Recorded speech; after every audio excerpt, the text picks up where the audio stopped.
Hello. Good evening, नमस्ते। कैसे हैं आप सब? मेरा नाम है एडवोकेट पीयू रत्नानी। आप प्लीज मेरे चैनल को लाइक कीजिए, शेयर कीजिए, मेरे साथ जुड़ जाइए। 100 क्वेश्चन सॉल्व कर रही हूँ मैं, और आपके प्री पॉइंट ऑफ व्यू से भी आपको बहुत अच्छा क्लियर ये आ जाएगा। चैप्टर वाइज कर रहे हैं, तो चलिए बिगिन करते हैं। मैं तो चाहती हूँ कि आपको बहुत सारा नॉलेज आवे, तो चलिए शुरू करते हैं। और कोड ऑफ क्रिमिनल प्रोसीजर 1973 का क्वेश्चन पेपर है। आंसर सेट के साथ में मैं आपको सॉल्व करके बताऊंगी। एक एक आंसर हम मिल के सॉल्व करेंगे।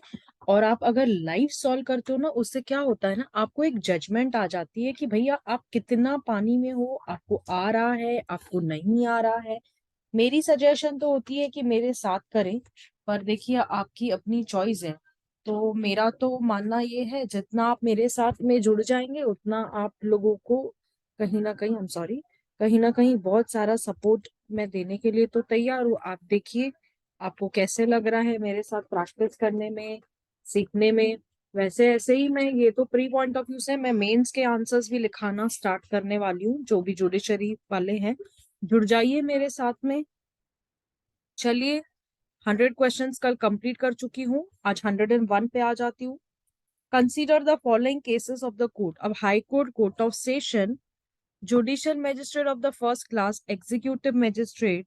अब which of the court is included in the class of criminal. अगर आपने ये क्लासेस देखे हुए हैं, सेक्शन नंबर 6 को आपने पढ़ा है, तो डेफिनेटली आपको ये भी पता होगा कि द आंसर इज 1 2 3 4। तो इसमें ये भी है, ये भी है, ये भी है, ये भी है। ठीक है, चलिए, I hope the question is very very clear to you people. चलिए, आई एम सॉरी। आगे बढ़ते हैं 102 पे। Which of the following is not the classes of criminal classes under CrPC. कौन से क्लासेस नहीं है सीआरपीसी के अंदर? ये प्रश्न आपको पता ही होना चाहिए। हाई कोर्ट और कोर्ट ऑफ सेशन, जो मेरे साथ में ये मेरे क्लासेस अटेंड करता है, उनको तो डेफिनेटली ये सारे के सारे आने ही चाहिए विदाउट एनी ये सेकेंड थॉट। चलिए, the state government may by a notification declare any city or a town for the purpose of CrPC as an metropolitan whose population की बात की गई है। तो एक्सीड्स 10 लाख है ना। चलिए, who has an authority to establish a court of a session in a district. किसके पास है भैया? कौन है वो? तो ये है जी, state government. Okay. Which of the following statement is true. अब यहाँ पे ट्रू पूछा गया है, तो इसको रीड आउट कीजिए। Statement government shall establish with the consultation of the high court. Statement shall establish a court of session की बात की गई है। द हाई कोर्ट, बिल्कुल नहीं। The supreme court shall establish a court of session, बिल्कुल नहीं। चलिए, 106 पे आते हैं। Who will appoint the presiding officer of a court of session. कौन करेगा कोर्ट ऑफ सेशन को लेकर? आप 106 के क्वेश्चन पे आ जाएं, देखिए। तो सीधा सीधा बात है, सीधा सीधा हिसाब है, हमारे हाई कोर्ट जी। चलिए, जज in a session court are appointed by. कौन अपॉइंट करता है सेशन जज को? तो 100% मालूम तो होना चाहिए, high court. The court of a session शall ordinarily hold its sitting as per section 9 of the CRPC। अब सेक्शन 9 ऑफ द सीआरपीसी को लेकर आप जो ये स्टेटमेंट रीड आउट करेंगे, तो आपको मैं बता दूं कि एट सच प्लेस और places as the high court may by a notification in a particular case the court of a session is an opinion will tend to a general convenience of the parties of witness to hold a sitting at the other place. It may the consent of the prosecution and accused to sit at the place for the disposal of the case। ठीक है, the answer is B। Read out कीजिए, आपको सामने है, मैं थोड़ा धीरे पढ़ रही हूँ जैसे आपको समझ में आ जाए। एन असिस्टेंट सेशन जज अपॉइंटेड बाय। अब ये भाई साहब कौन अपॉइंट करता है? ये तो सिंपल सी बात है, हाई कोर्ट ही करेगी। कंसर्न करेगी किसके साथ? स्टेट के साथ। एडिशनल सेशन जज subordinate of which of the following. तो which of the following is both हाईकर court session, only high court of course, not the session court, है ना, एंड नॉट दिस। और एक ही मिनट रुकते हैं। आई गेस कि कहीं ना कहीं अगर आपने पढ़ा है एडिशनल सेशन जज को लेकर, अगर ये हायरार्की मालूम है ना, तो यहाँ पे कंफ्यूज होने की बात ही नहीं है। डायरेक्ट सा क्वेश्चन है, डायरेक्ट सा आंसर है। ठीक है। The number of courts of a judicial magistrate in a district is decided by. District is decided by state government. ठीक, चलिए 112, who still appoint the chief judicial magistrate in a district. अब यहाँ पे जो है वो हाई कोर्ट करती है। चलिए फर्दर बढ़ते हैं। An additional chief judicial magistrate may be appointed by the. Additional की बात अगर मैं कह रही हूँ तो ये भाई हाई कोर्ट ही करेगा, और तो कोई है ही नहीं, है ना। तो high court is the right answer. The additional chief justice judicial magistrate have the powers directed by. अब एडिशनल चीफ जुडिशियल की बात की जा रही है यहाँ पर। क्वेश्चन रीड करिए, उसके बाद ही इसको आंसर कीजिए। The high court, okay. A special judicial magistrate appoint for a term. अब ये देखो, appoint for a term not exceeding 1 year। चलिए 116, local jurisdiction of a judicial magistrate is under the control. क्या स्टेट गवर्नमेंट हो सकता है, क्या high court हो सकता है, क्या चीफ जुडिशियल मजिस्ट्रेट, क्या both A and B? Of course, अगर इसको नहीं जानते तो हम लोगों ने पढ़ा ही नहीं है hierarchy. Who defines the local limits of the area with in which the judicial magistrate में एक्सरसाइज द पावर्स। अब यहाँ पर द चीफ जुडिशियल मजिस्ट्रेट जी है ना, subject to the control of the High Court. The jurisdiction power of the judicial magistrate.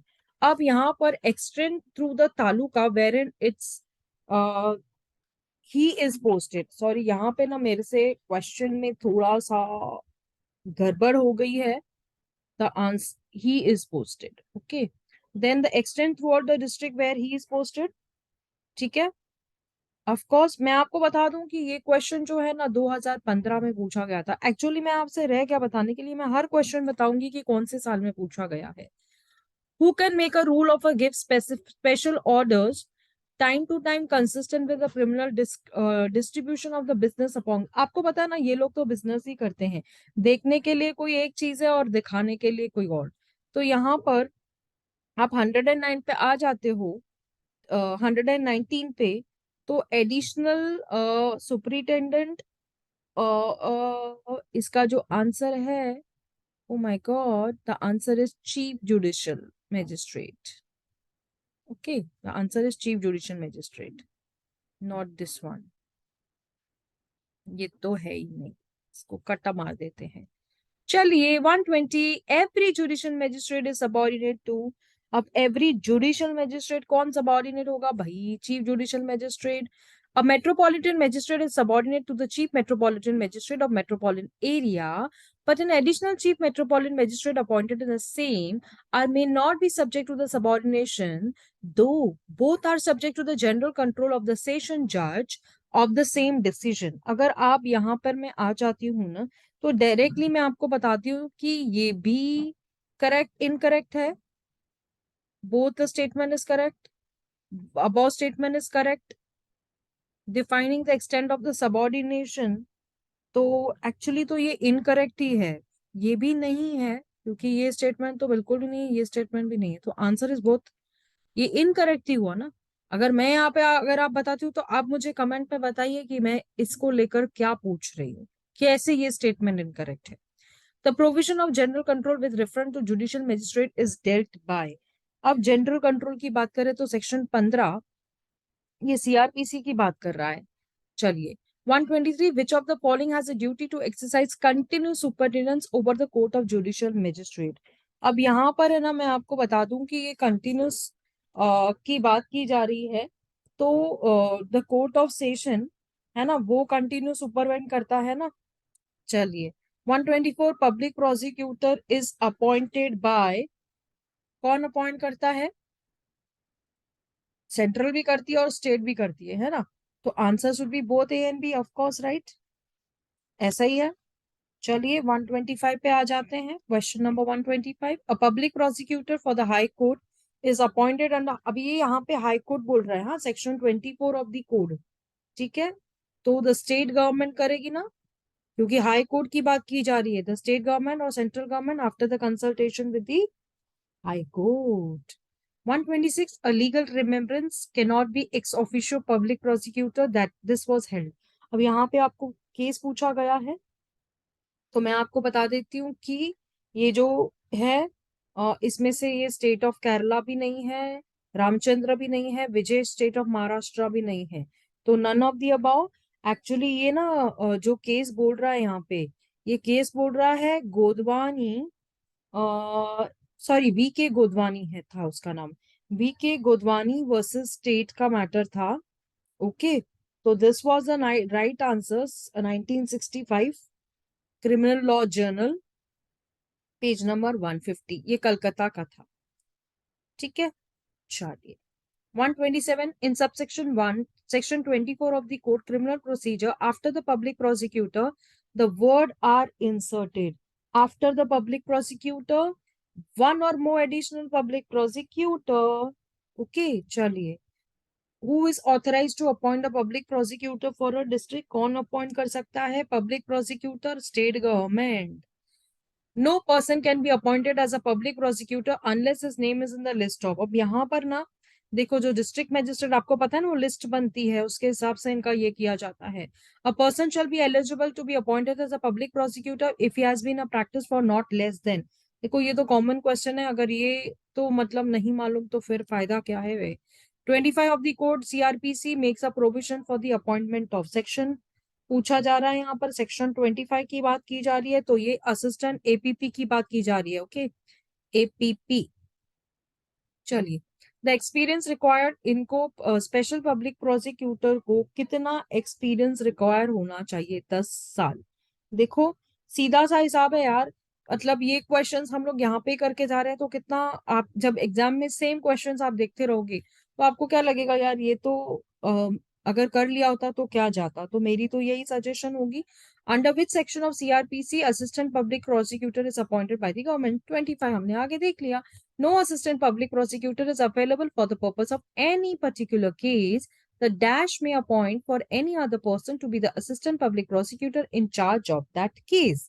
तो यहाँ पर आप देखेंगे कि ये fill in the blank जो है ये डिस्ट्रिक्ट मैजिस्ट्रेट की बात कर रहा है। आप इधर डिस्ट्रिक्ट मैजिस्ट्रेट अपॉइंट कर सकता है, कोई भी एनी अदर पर्सन एपीपी को ये करने के लिए। ठीक है, 135 पे आ जाते हैं। Who can appoint a public prosecutor as an assistant of public prosecutor of court of magistrate?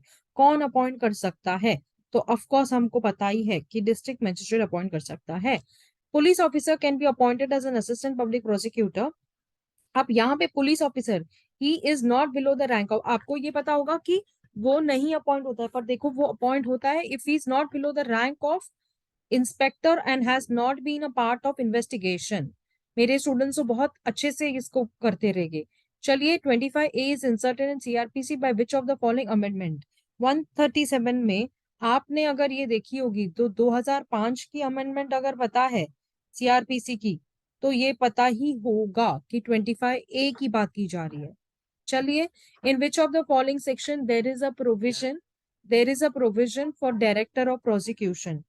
Okay, चलिए, the answer to this is section 25A of CRPC। 139, director of prosecution shall function under the administrative control of. अब administrative control of the head of the home department in state. 140 पे आ जाते हैं। A person shall be eligible to be appointed as a deputy director only if he is a practice as an advocate for. चलिए यहाँ पे मैं आपको बता दूं कि not less than 10 years, not less than 10 years। ठीक है, चलिए, under CrPC code which of the following codes are shown as a criminal code? High court है क्या? सेशन कोर्ट है क्या भाई? हाँ, जुडिशियल मैजिस्ट्रेट फर्स्ट क्लास है क्या? इसमें आपने पढ़ा है ना सीआरपीसी, तो ये तो नहीं मालूम तो फिर फायदा क्या है आपका पढ़ने का? तो मुझे बताइए, है ना? Yes. 142, which of the following section of CRPC is related to juvenile jurisdiction? अब जुनाइल जुरिस्डिक्शन की बात हम क्या कहें आपसे, सेक्शन नंबर 27 की बात कर रहा है। The CRPC 1970 provision of jurisdiction in case of juvenile have been made under section, कौन से सेक्शन में किया गया है? ये जुनाइल की बात कर रहा है, तो सेक्शन नंबर 27। चलिए, as per section 27 CRPC a juvenile is taken as per under the age of. अब यहाँ पर है ना 16 इयर्स की बात की जा रही है, क्योंकि देखो 14, 16, 18 none of the above, the answer is 14 years, है ना? चलिए, section 27 of CRPC deals with trial of जुनाइल।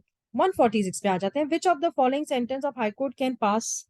अब यहाँ पे ना एनी सेंटेंस, देखो डेथ है, तो हम ना कंफ्यूज हो जाते हैं भाई, ये है तो any sentence authorised by the law की बात की जा रही है यहाँ पे, ठीक है। 147, an order of a life of imprisonment may be pass by session जज, पास कर सकता है ना, ऑफ कोर्स कर सकता है। चीफ जुडिशियल और एनी मजिस्ट्रेट ये करेंगे? नहीं नहीं। Under CrPC which of the following court can try a murder case? Murder case की अगर बात करते हैं तो सेशन जज। 149, which of the following court can try a case punishable with life imprisonment? B session जज की बात कर रहा है। चलिए 150, which of the following sentence may be passed by a additional session judge?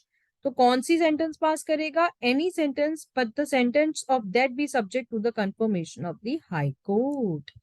Which of the following sentence has the power to pass an imprisonment for a term of 10 years under CRPC?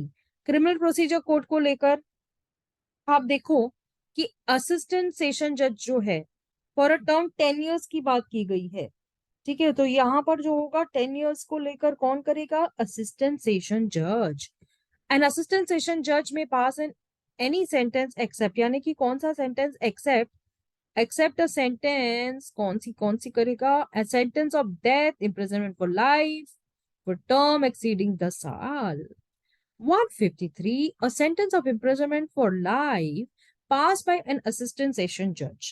अब यहां पर भैया is beyond is power, उसको क्या power है? Confirm करने के लिए, सब्जेक्ट करने के लिए, पास विदाउट हियरिंग, हार्टनिंग सी हियरिंग। चलिए 154, अ चीफ जुडिशियल मजिस्ट्रेट में पास। अब चीफ जुडिशियल सेंटेंस कौन सी पास करेगा? A sentence of imprisonment for a term exceeding 7 years. 155 में देख लीजिए कि अ chief judicial magistrate may pass a sentence of, कौन सी सेंटेंस पास करेगा भाई? Imprisonment for a term not exceeding 7 years. देखो मेरे को तो, मेरे हाथ तो ऐसे ही फटाफट फटाफट चल रहे हैं क्योंकि I have an habit of. चलिए आ जाते हैं 156 क्वेश्चन पे। Okay 155 I am done. 156 के क्वेश्चन पे आ जाते हैं। मैं आपको बता दूं कि ये 2015 और 2016 में पूछा गया प्रश्न है, तो वेरी वेरी इंपॉर्टेंट क्वेश्चन है, इसको एक बार आप देख लीजिए। Court of a chief judicial magistrate may pass a sentence of imprisonment for a term. अब यहाँ पर इम्प्रिजनमेंट और टर्म की बात की जा रही है, तो not exceeding 7 years. 157, additional chief judicial magistrate may pass a sentence imprisonment for extending up to. अब यहाँ पे ना एडिशनल की बात की जा रही है, तो कितने की करेगा भाई? Of course 7 years, 7 years. 158, under section 29(2) of the code of CRPC, the magistrate of the first class may pass a sentence of imprisonment for a term not exceeding 3 years or fine not exceeding dash or both. अब ये hierarchy अगर पता होगी ना तो आपको चुटकियों में आपको देखना भी नहीं पड़ेगा, इट्स 10,000। चलिए, the amount of fine can be impose by the magistrate of the first class of CRPC is, यानी कि फर्स्ट क्लास जी जो है वो कितना अमाउंट कर सकते हैं? तो 10,000। As per 29 of CRPC, the court of magistrate of the first class may pass a sentence of imprisonment for a term not exceeding की अगर मैं बात करूं तो ये 3 years है। चलिए 161, for how much term of maximum judicial magistrate of the first class may pass a sentence for a single offense? यहाँ पर सिंगल ऑफेंस की बात की जा रही है, तो देखिए सीधा सीधा प्रश्न है, सीधा सीधा हिसाब है। तो ये मैं आपको बता दूं कि इस क्वेश्चन को 2010 में भी पूछा गया था, तो एक बार ध्यान से इसको पढ़िए। तो it's 3 years. Okay 162, to the court of magistrate of first class may pass a sentence for imprisonment for a term. आप देखिए यहाँ पे जो नॉट एक्सीडिंग 3 इयर्स इज और अ फाइन 10,000, ये तो हो ही नहीं सकता, ये तो नेवर। 7 इयर्स की बात कर रहा है तो never, never never never.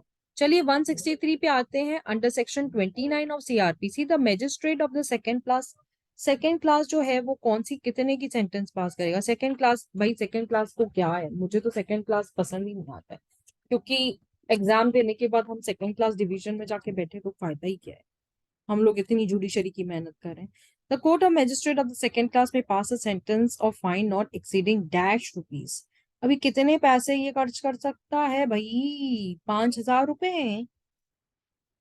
The judicial magistrate of first class convicted and accused of offence punishable under section 420 and 468, 420 cheating की बात करता है, फॉर्जरी की बात कर रहा है, how much maximum imprisonment can award him. ठीक है, कितनी मैक्सिमम इम्प्रिजमेंट दे सकता है, कितनी देगा।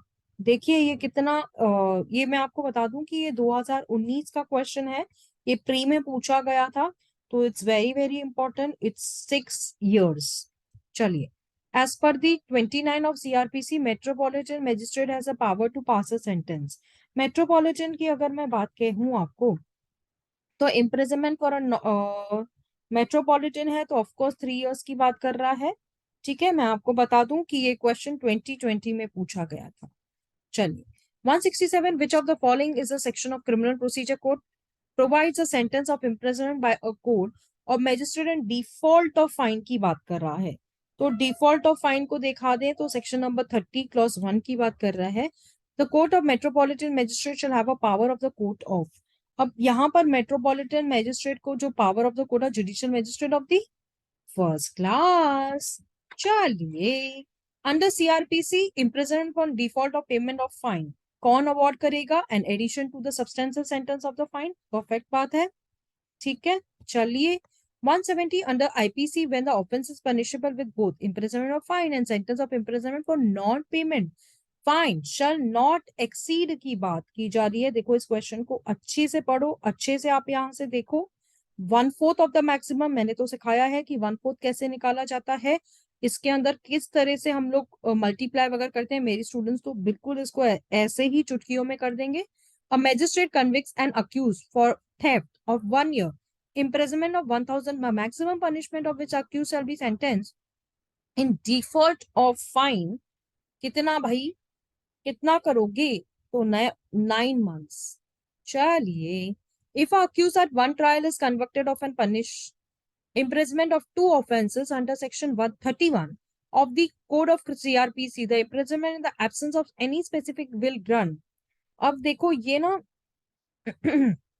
ये तो कॉन्सिक्वेंटली होगा, करंटली तो हो नहीं सकता as per the jail authorities. अब ये करेंगे तो फिर लॉ बनाया ही क्यों है, इसे तो हमें घर भेज देना चाहिए। 172, आई थिंक मुझसे मिस आउट हो गया है 173। Okay, coming to 174। 174 बोलता है when a person already undergoing a sentence of imprisonment of subsequent conviction to imprisonment की अगर मैं बात करूं, तो such imprisonment shall be commence the expiration of imprisonment to which an expiration of the imprisonment to which he was previously sentenced। 175, what is the difference between consequent and current sentence। इसमें के मैं आपको बता दूं कि difference between भी आता है, यूपी के पेपर में भी मैंने काफी हद तक ये देखा है। तो when a sentence is suffered by a convict, one after the other, it is set a consequent sentence. While the sentence are suffered together, then lesser than the sentence merging, the greater sentence is known as concurrent sentence। मैं आपको बता दूं, इसको अच्छे से देख के जाइए। This is not the sentence served, consequent sentence is served convict तो हो ही नहीं सकता। चलिए, 176 पे आ जाते हैं। Question number, in which cases conviction of person of several offenses of one trial in case shall such person be sentenced to a person for longer than the period then। अब यहाँ पे मैं आपको बता दूं कि ये 14 years की बात कर रहा है, डायरेक्ट सा क्वेश्चन है। 177, powers and duties of a judge and magistrate may be exercised or performed by। अब देखिए, successor in office additional assistant, तो ऑफ कोर्स ये सक्सेसर एडिशनल तो हो नहीं सकता, असिस्टेंट तो है नहीं, चीफ तो हो ही नहीं सकता।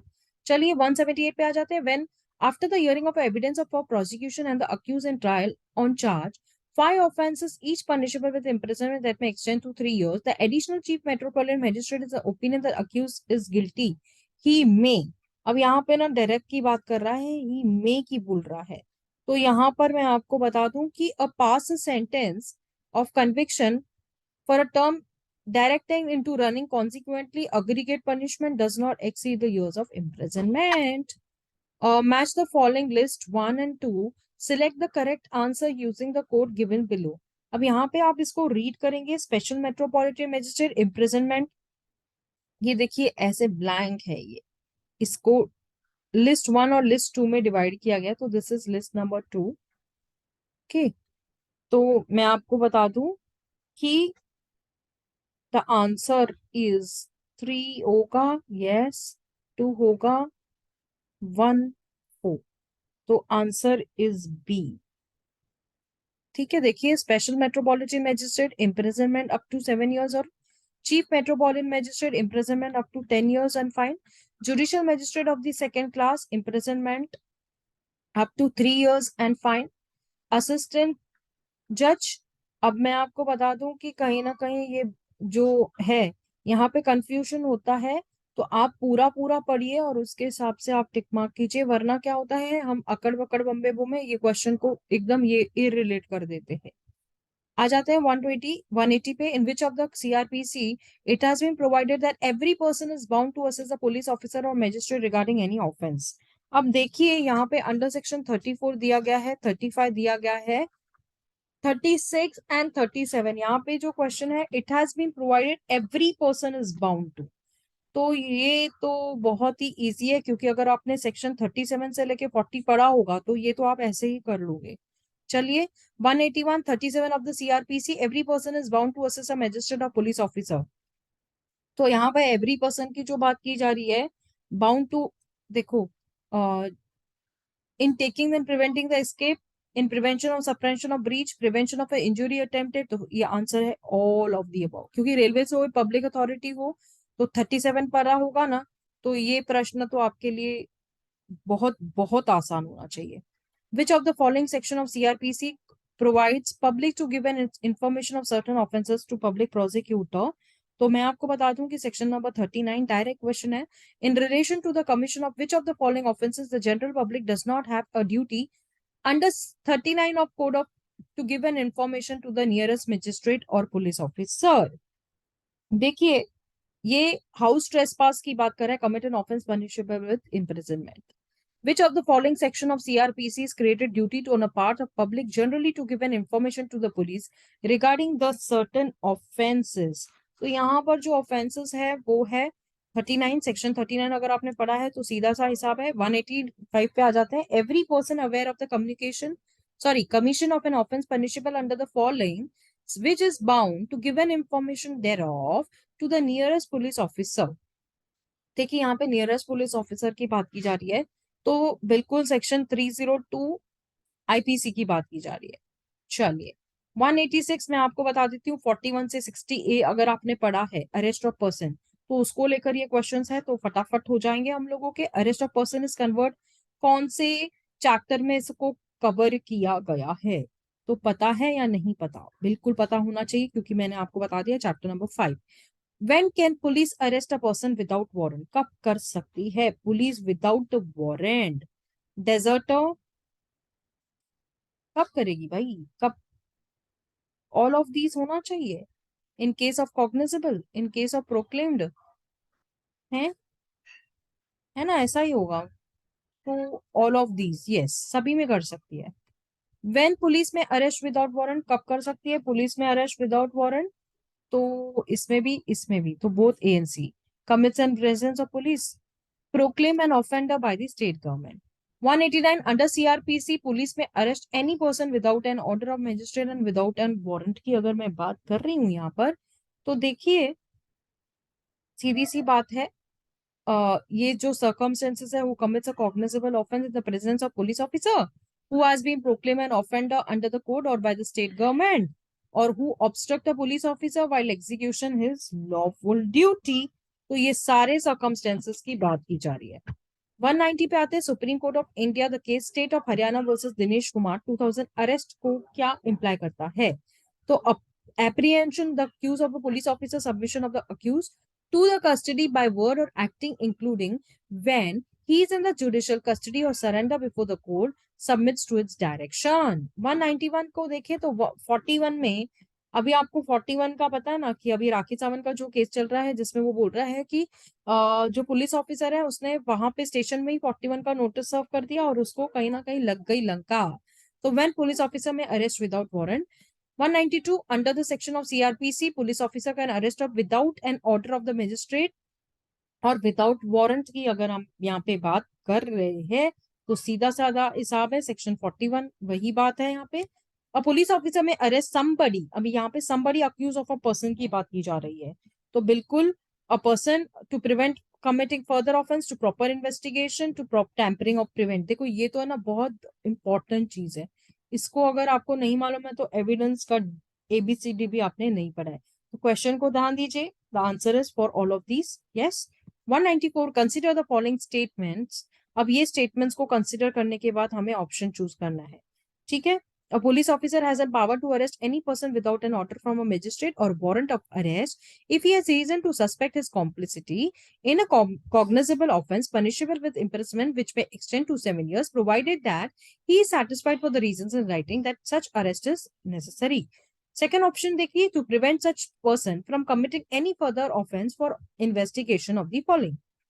To prevent such person from tampering with or causing evidence of the offense to disappear, to compel the absconding of accused, D option read कर रही हूँ, to surrender which of the ये इसमें से कौन सी स्टेटमेंट जो दी गई है वो करेक्ट स्टेटमेंट है। तो बिल्कुल 1, 2 एंड 3 आर टोटली करेक्ट, ये भी।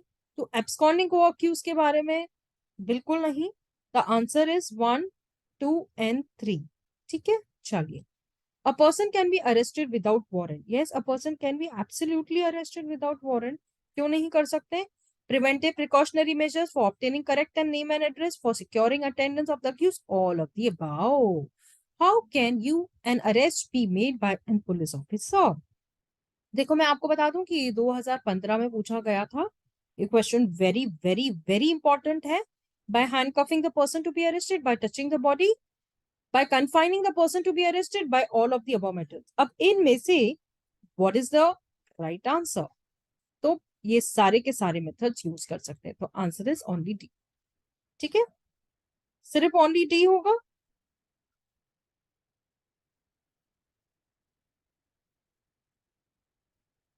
Yes, by all above methods. चलिए, which of the following statement is not correct under the code of CRPC? Where the private person or authorized person has a right to arrest any person for the hand him over the custody of a police, private person can also make a search. Inquiry and trial both are included in judicial proceeding. Complaint may be made by a person. It is not necessary to be injured, affected only a complaint. Charges are framed only in the warrant case. There is no need to frame a charge in petty summons cases. देखिए ना कितना easy है, मतलब ऐसा कुछ ये है ही नहीं कि आपको दिमाग लगाने की भी जरूरत है। पर्सन, प्राइवेट पर्सन की बात की जा रही है जो कि ऑथराइज्ड है, ठीक है, person, and right to arrest a person, hand him over the custody of police, क्योंकि यहाँ पे प्राइवेट पर्सन इसीलिए तो ये बोला जा रहा है कि उसकी हैंड ओवर करना पड़ेगा। Any police officer may arrest without warrant who has been concern in the cognizable offence as provided under. देखो यहाँ पे मैं सीधा सीधा हिसाब है, ये 41 की बात कर रहा है, 41 CrPC. Which of the following police officer may arrest such person without any warrant who is and under the suspicion deserting the armed forces of the union? अब देखो ये तो कोई भी पुलिस ऑफिसर हो सकता है क्योंकि ये आर्म फोर्सेस की बात कर रहा है। 200 पे आ जाते हैं question number. Under section 41 of CrPC the power of the police to arrest covers all cases, is limited of mere suspicion, is confined, yes, is confined to the case of real suspicion, does not cover the cases। तो answer is this. I hope आप लोगों को मजा आया मेरे साथ में section wise. मैं एक एक क्वेश्चन को खुद सॉल्व कर रही हूँ। तो चलिए इसके बाद मैं 201 से लेके आऊंगी 300 तक, तो बी प्रिपेयर्ड। और जैसे ही आप सॉल्व करते जाओगे ना आपको कहीं ना कहीं रिफ्रेशमेंट भी हो जाएगा। It takes only 30 minutes to solve, इतना ज्यादा तो लगता नहीं है मुझे करने के लिए। चलिए, bye bye all, God bless us all, keep sharing, keep blessing.